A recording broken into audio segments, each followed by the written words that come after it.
This is how you survive a plane crash. Try to get an exit seat when you book your flight, or at least within 5 seats of it. The highest survival rates come from people in those seats. Wear cotton or denim, as those are non-flammable materials. Long sleeve shirts and pants are best as well. Sturdy shoes will also be helpful. You need to find a balance between clothes that don't restrict movement but also protect against flames and debris. In a plastic bag, pack a smoke hood or a wet cloth. Many people will survive the impact but pass away from smoke inhalation, so if you don't have a wet cloth, you should breathe through your clothes. Always count the seats between you and each emergency exit as you board. That way you can feel your way to safety if it gets too smoky. Put your feet on the ground to brace yourself, then cross your arms on the seat ahead of you and lower your head. It's important to stay in that position until the plane completely stops, then you can get some air by crouching. Then get as far away as you can from the plane as fast as possible. This is how you can survive if you're lost at sea. First, never discard your clothing. Wearing multiple layers will help keep you warm when it gets cold at night.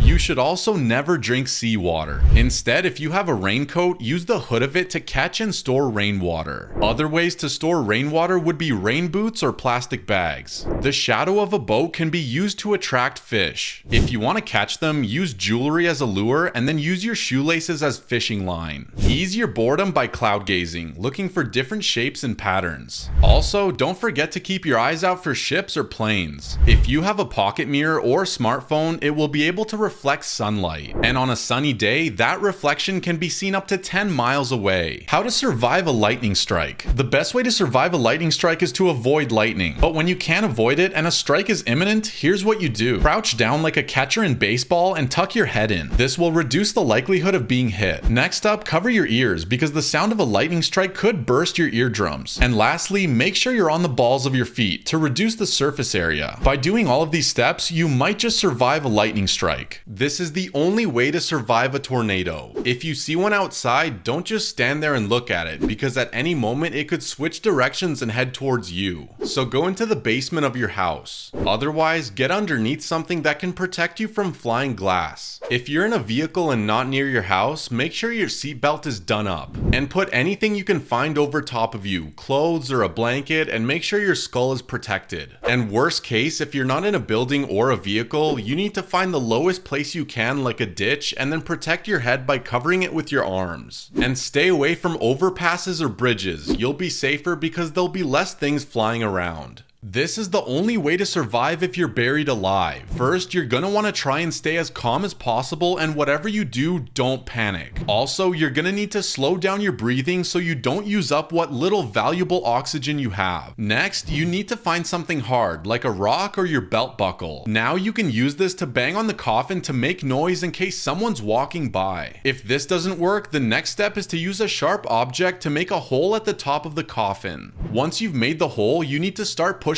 the dirt underneath you to make your way up. And if you've been buried recently, the dirt should still be soft enough, allowing you to escape to your freedom. And please don't ask me how I know this. You really don't want to know.